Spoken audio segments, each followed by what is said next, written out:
You gave your all. They saw it, they knew it, and yet they used it. They took your love like it was on tap, drank from it, drowned in it, then walked away like it meant nothing, like you meant nothing. Maybe you begged once or twice. Maybe you explained your worth in long messages, hoping they'd finally understand. Maybe you forgave things no one else would have tolerated. You loved hard. You showed up when no one else did. And what did they give you in return?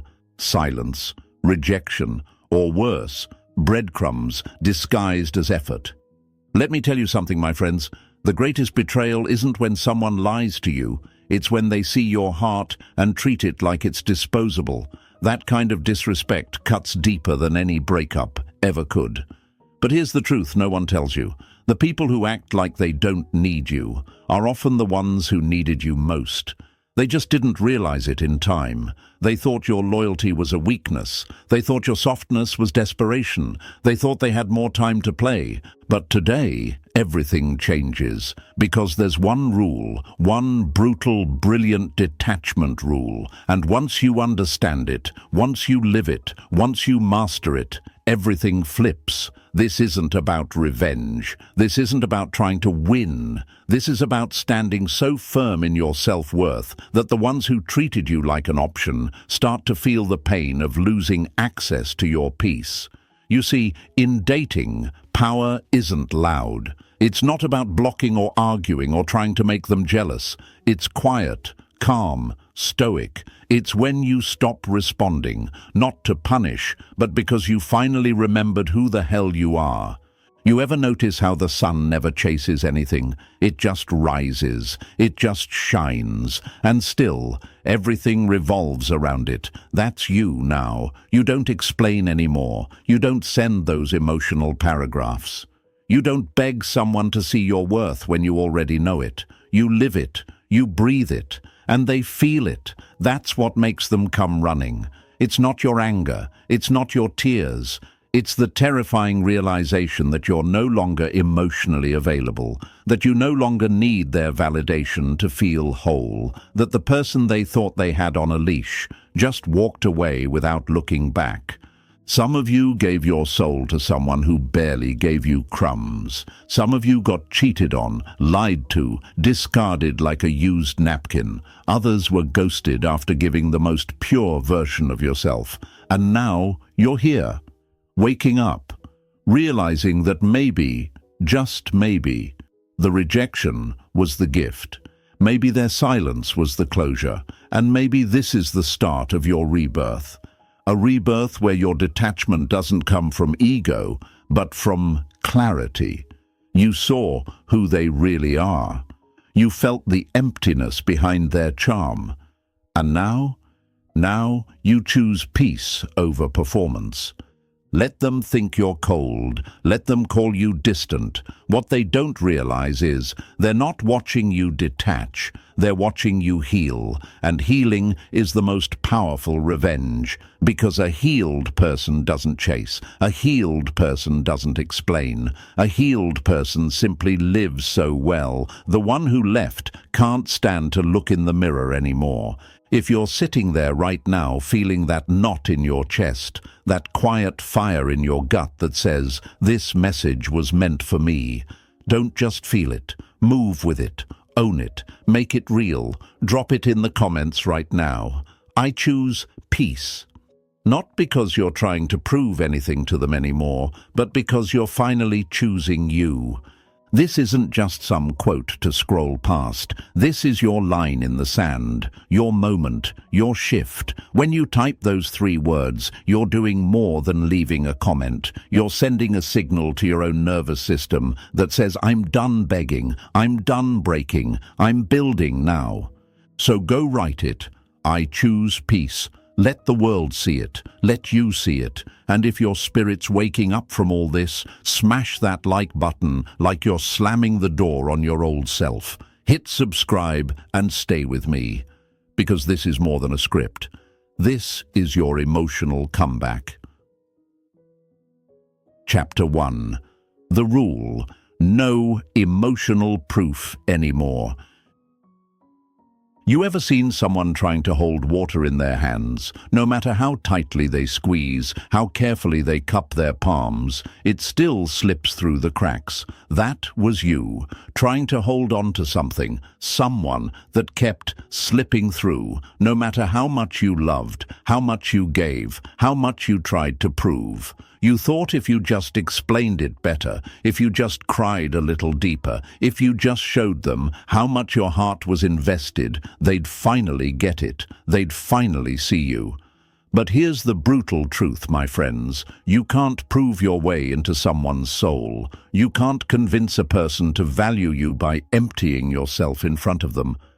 And here's the rule, the one they never saw coming, the one that flips everything on its head. From now on, you give no emotional proof, no paragraphs, no over-explaining, no breakdowns just to show how much it hurt.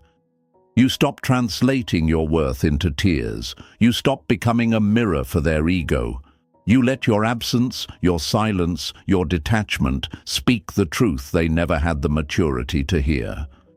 You see, when you stop proving your feelings, something strange starts to happen. They begin to feel what you used to say. The words you once spoke become echoes in their mind. The love you gave so freely becomes a ghost in their chest.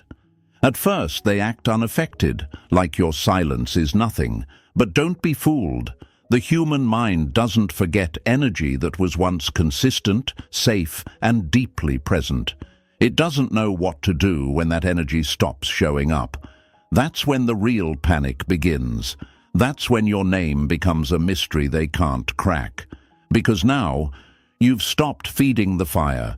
It won't be easy. You'll have days where you'll feel the urge to send that one last message, to explain just one more time why you cared, why it mattered.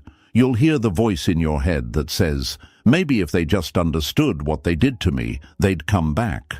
But you've got to understand, your healing doesn't depend on them understanding. Your healing begins the moment you realize that love isn't proven by pain, it's proven by peace.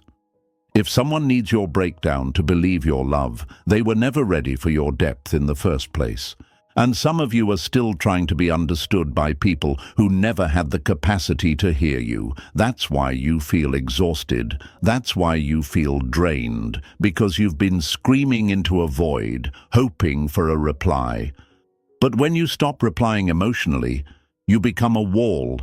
You become a mirror.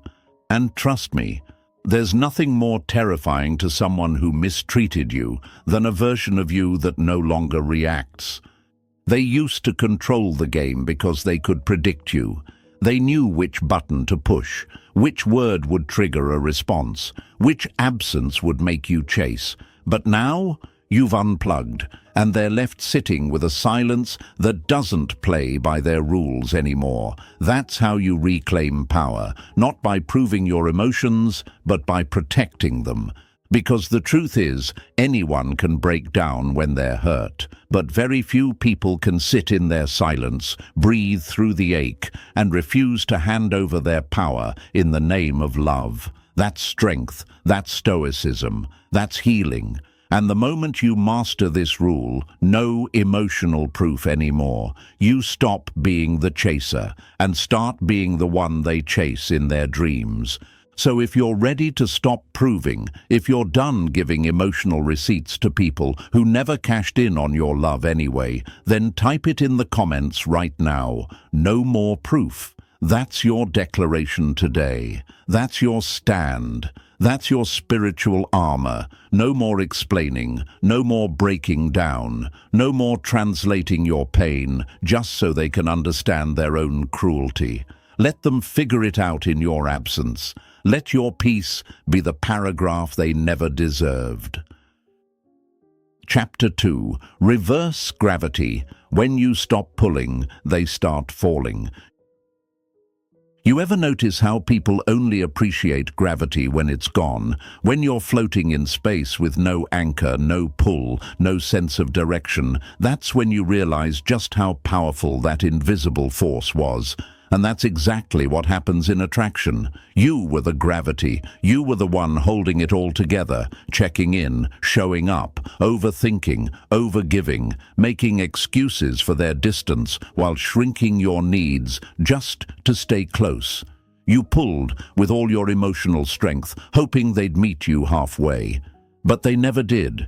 They got comfortable with your gravity, thought it was endless, assumed you'd never stop pulling.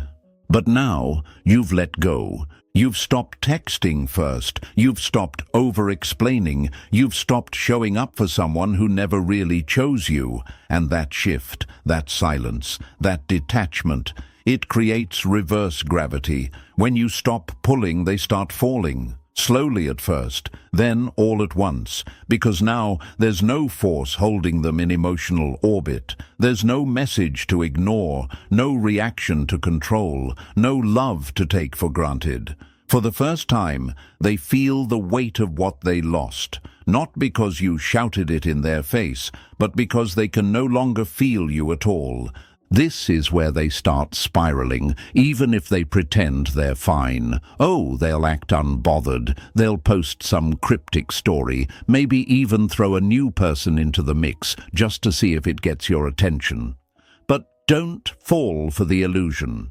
See, when someone's used to being chased, silence isn't peace, it's punishment. They're not calm, they're calculating, wondering if you'll break, wondering if you're watching, wondering if you've moved on. That's when the questions start haunting them. Why aren't they reacting? Did they stop caring? Wait, did I just lose the one person who would have done anything for me? And that panic, that's gravity working in reverse. Because when you were doing the pulling, they didn't have to. When you were pouring your energy into keeping them, they never had to show up fully. You made it easy, predictable, safe. But now that you've pulled your emotional energy back, now that you've chosen your peace over their confusion, you've disrupted the system, and people always come back to the place that held them best, especially when they feel its absence more than they ever acknowledged its presence.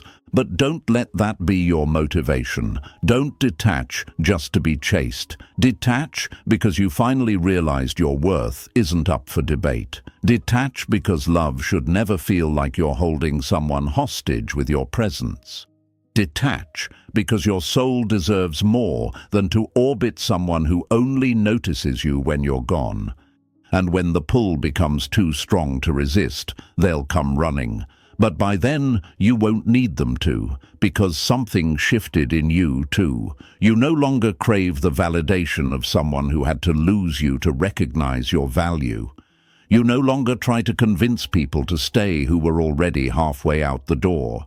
You've become your own gravity now, grounded, centered, free.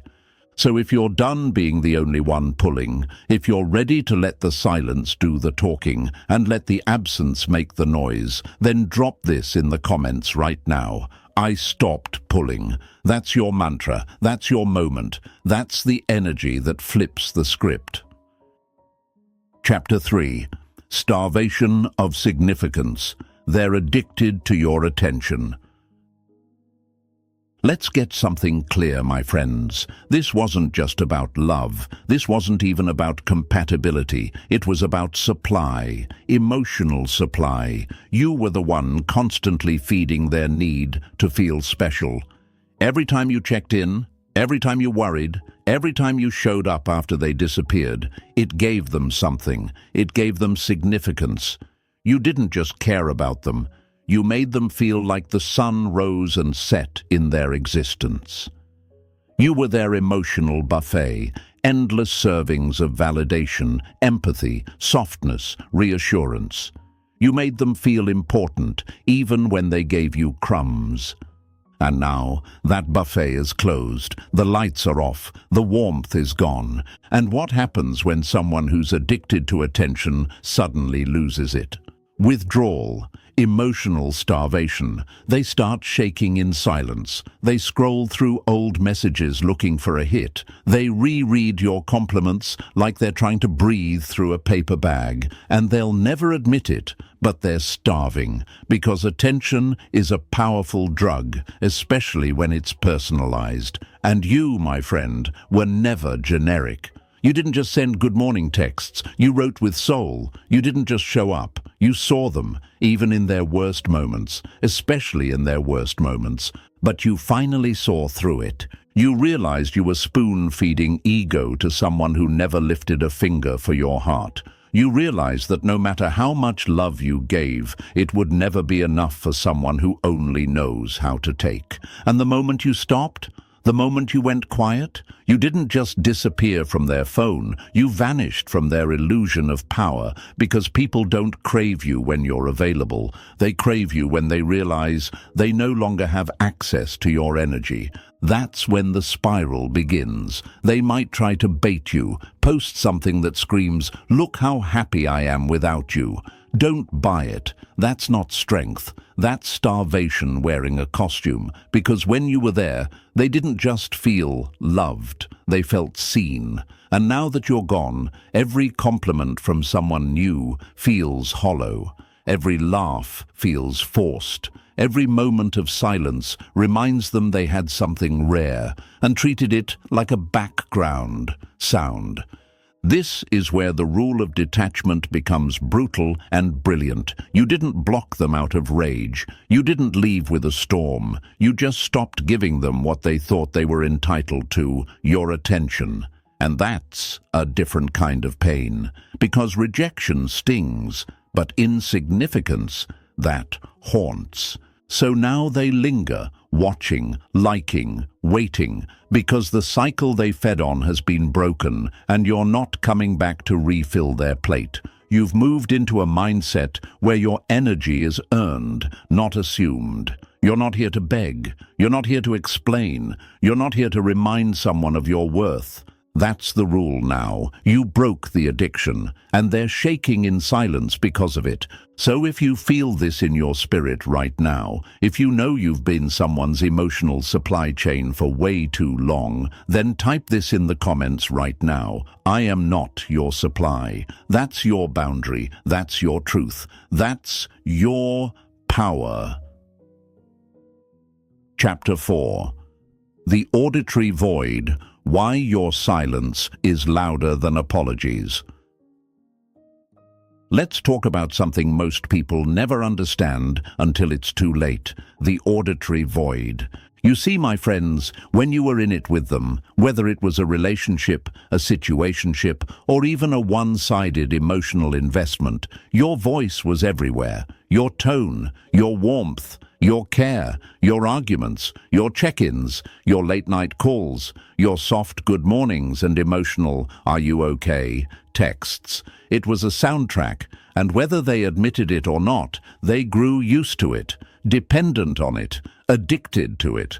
But here's the part they never expected: when you fall silent, that silence becomes deafening. Not the kind of silence that comes with slamming doors and blocked numbers. No, I'm talking about the kind of silence that's composed, stoic, clean, no explanation, no emotional fireworks, just absence. It's the auditory void that hits like a freight train, because they didn't just lose access to you, they lost the echo of who they were when they were in your life.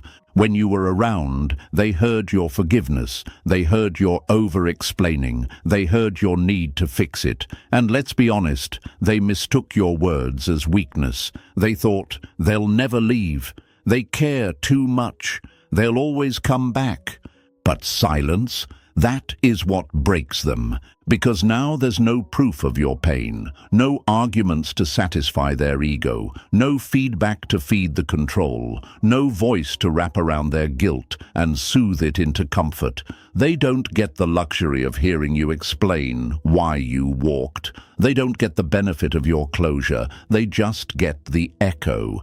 And it's loud. It plays on loop in the back of their mind. Your laughter, your reassurance, even your anger, all of it. It used to fill the space like a warm room, but now that space is cold, and it's not filled with someone else's voice. Don't believe the fake replacements. It's filled with a mirror made of silence, showing them everything they never appreciated until it vanished. And that, my friends, is the true power of emotional detachment. It's not the block button. It's not the dramatic speech. It's not the final text that explains everything. It's the decision to let your absence speak for itself. No performance, just peace. Because when you stop talking, they start hearing. And the worst part for them, they don't know what you're thinking anymore. That mystery eats at them. Are you done for good? Are you seeing someone new? Are you thriving in silence while they're pretending not to notice? Every unanswered question becomes a psychological riddle, and silence becomes the loudest consequence. That's why, my friends, you don't chase anymore. You don't argue anymore. You don't raise your voice. You raise your standards. And when you go quiet, you don't do it to hurt them. You do it to heal you. But the side effect, that silence is a storm in their chest. So if you're done being the voice that gets ignored, if you've stepped into that beautiful, brutal stillness, I want you to type this in the comments. My silence is sacred. Let that be your boundary, your protection, your peace. Chapter 5. Emotional star collapse. You withdrew your center of gravity. Let me explain something to you that most folks never grasp until their whole emotional system is already spiraling out of control. It's called emotional star collapse. And if you've ever loved someone who took you for granted, this part is going to shake something in your chest. You see, my friends, in every dynamic, whether it's dating, a long-term relationship, or that slow, confusing pull of a situationship, there's always someone who becomes the emotional center of gravity. And more often than not, that was you. You were the one holding it all together. You were the one checking in, calming storms, explaining your intentions, holding space even when they didn't deserve it. You kept the connection alive. You were the steady signal, the warm planet they orbited around while pretending they didn't need your light. But what happens when the star pulls back its gravity? Collapse. Not yours, theirs. When a star collapses, it doesn't make noise, it doesn't beg for attention, it simply folds into itself. And in that process, everything around it starts spiraling, crashing, losing order. That's what's happening now. They might not show it. They might still post their highlight reel, still act unbothered, still laugh too loud. But behind the scenes, their entire emotional system is drifting because they no longer have you to orbit. And that's what they never saw coming. They thought you'd always stay centered around them. They thought they were the one with gravitational pull. But now that you've detached, not with hate, but with equanimity, they feel it. The cold, the confusion, the loss of structure, because the emotional sun that used to rise and set on their needs has gone quiet, pulled back, collapsed into self. That collapse isn't weakness, it's clarity.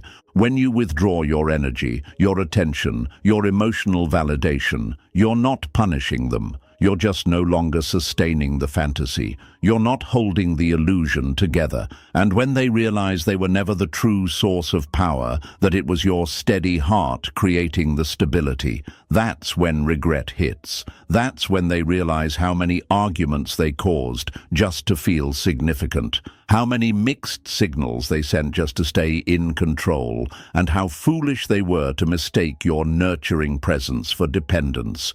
Because now they're floating. No anchor, no pull, no gravity, and they don't know how to function without you centering them. That's why detachment is not about walking away with a loud goodbye. It's about exiting the gravitational field so quietly, so cleanly, that they're left spinning, searching for a signal, craving your attention. But all they get is space. Space to realize what they lost. Space to feel the chaos they used to project onto you. Space to finally see themselves. And it's not a pretty sight. So don't ever underestimate the power of pulling back. It's not cold, it's not cruel, it's cosmic. You're not here to beg anyone to orbit you. You are the center, and when you stop offering that center to someone who never valued it, you create the conditions for them to face their truth alone.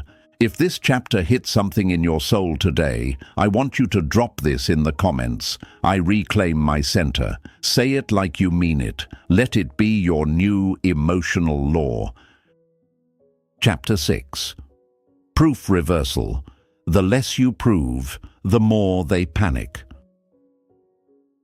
Let's talk about something raw today, something most folks miss while they're drowning in the impulse to prove they were the good one. You see, we live in a world where people are conditioned to prove their worth, especially when they've been hurt, especially when they've been misunderstood, especially when they're left on read by someone they gave their heart to. So, what do? They start sending emotional receipts, paragraphs, confessions, over-explaining their every feeling, trying to prove they didn't mean harm, that their love was real. But here's the Stoic truth. The more you try to prove your worth to someone who refuses to see it, the less they value you. Why? Because desperation isn't persuasive, it's repulsive. Now let me flip it on you. When you stop trying to prove yourself, when you say nothing, send nothing, justify nothing, that silence becomes the loudest message you'll ever send. It's called proof reversal. And it's the moment when the emotional balance of power shifts completely. They expected the essay, they expected the midnight apology, they expected you to fall apart and beg them to come back. But instead, you gave them nothing, no reactions, no responses, just space. And that space doesn't whisper, "I'm mad." It roars, "I'm done." And that's when they panic. Because now they're left with questions instead of closure. They start replaying everything. Wait, were they really okay with this? Did they ever care at all? Why didn't they fight for me? These aren't just questions. They're psychological alarms going off inside their mind. Because for the first time, your energy isn't proving them right. It's not begging. It's not convincing. It's not showing them anything. And people who rely on your validation can't breathe when it disappears. You've stripped them of their emotional control. You've taken away their favorite game, poking you for a reaction, saying just enough to make you explain, just enough to make you chase. But now that game is over, and all they have is an inbox that doesn't light up, a phone that doesn't buzz at midnight, a world where they're no longer the center of your emotional urgency. You want power. This is it. When you go quiet, you don't just disappear, you reflect. You become the mirror that shows them the truth, that you were never the unstable one, that your paragraphs were not weakness, but love, that your check-ins weren't obsession, they were devotion. And now that they've lost it, they feel everything you used to say, not in your words, but in your absence. This is the kind of discipline that separates the reactive from the wise. Stoics don't prove, they withdraw, and in that withdrawal, they allow reality to do what words never could, teach the lesson in silence. So if this chapter hits something deep, if you've ever been the one who over-explained, over-texted, over-proved, then today's your line in the sand. Type it in the comments right now. I owe no proof. That's your truth now. That's your power. Chapter 7. The Stoic Flip. Cold peace feels like rejection to the chaotic. This is where it gets real subtle. The shift is quiet, but the effect? ruthless. See, you didn't block them, you didn't explode, you didn't go on a rant exposing their lies or dragging them through the mud on social media. No, my friend, you simply got calm, peaceful, unbothered. And while you may think that's nothing special, let me tell you something chilling. To someone who thrives in emotional chaos, your calm feels like abandonment. It feels like betrayal. It feels like rejection on a soul level.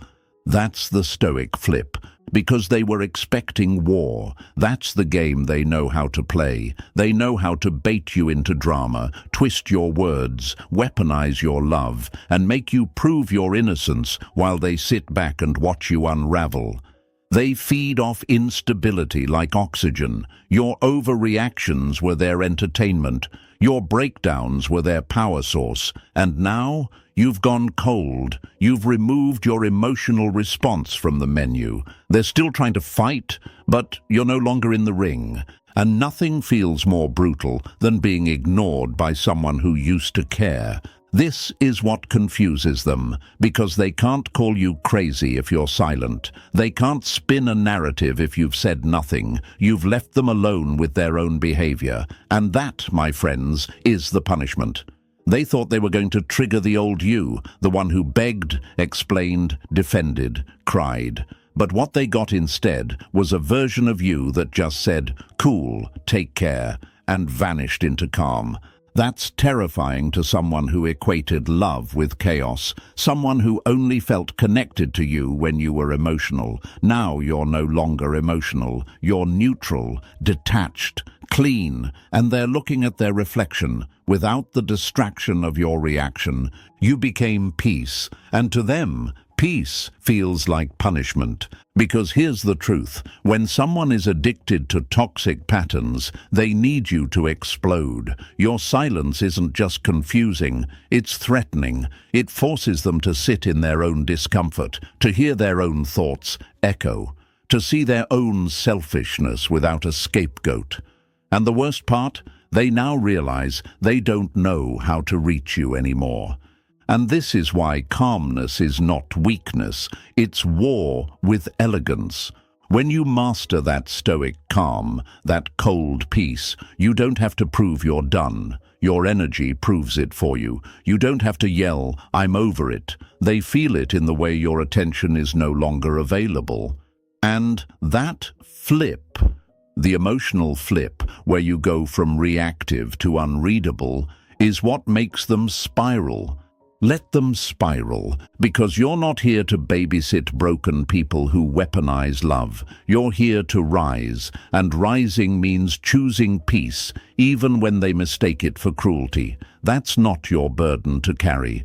So if this truth hit your chest like a bell, if you're finally understanding the power of calm detachment, then type it in the comments right now. My calm is power. That's your new state. That's your elevation. Chapter 8. The Return. Why they'll come running to what they once rejected. They thought they had you wrapped around their little finger, didn't they? Thought you'd always be there, one text away, one breakdown away, one tearful apology away from running back with your arms wide open. They confused your loyalty with dependency. They mistook your empathy for weakness. But what they didn't realize, what they couldn't even comprehend, was that the true power was never in how much you loved them. The power was in your ability to walk away. And walk away you did. Not with anger, not with drama, but with dignity, quiet strength, calm certainty. You didn't slam the door, you just stopped answering it. And my friend, let me tell you, that walk away, that gentle, unbothered exit, is what they'll remember forever. Because when someone has been fed by your emotional presence for so long, your absence doesn't just sting, it destroys. They don't say it out loud. Oh no, they pretend to move on. They post, they laugh, they flirt, they act unbothered. But behind all that noise is a deafening regret, because deep down they know they rejected someone real, someone rare. someone who actually cared enough to try until they didn't. Now, they're haunted by the thought that maybe someone else gets your late-night voice notes now. Maybe someone else is experiencing your warmth, your softness, your loyalty. Maybe you've given your peace to someone who actually values it. And that thought eats them alive, because they didn't think you'd ever stop trying. But you did, and that changed everything. Now they're the one wondering, they're the one pacing, they're the one rereading old messages like scripture, because you never begged, you never fought, you just walked and made silence your legacy. That silence became louder than any speech, and suddenly what they once rejected becomes the only thing they crave. That's the return, not because they've changed, but because your absence revealed their truth. You were the lighthouse they ignored, until they found themselves lost in a storm with no signal, no anchor, no warmth. And now, they want the very thing they couldn't handle when they had it. It's a brutal irony, isn't it? They thought keeping you made them powerful, but now they realize it was your presence that gave them value. And the moment you stopped showing up, they stopped shining too. Let them come back, let them crawl. But understand this, you don't owe them access to the healed version of you they didn't respect when you were breaking. You are not their soft landing anymore, because the return isn't about them at all. It's about you. It's about your power to choose peace over performance, power over pity, boundaries over begging. It's about proving to yourself that your self-worth was never dependent on their validation. And here's the truth to walk away with. When you stop proving, explaining, or reacting, you shift from being their emotional supply to becoming their biggest lesson. Your silence, your calm, your absence, that is the closure. Not for you, but for them. Let them sit in the echo of everything they took for granted. If this message hit you deep, drop a comment below. I choose peace over performance. Don't forget to like this video, share it with someone who needs this reminder, and hit subscribe so you never miss another wake-up call. Your power is just getting started.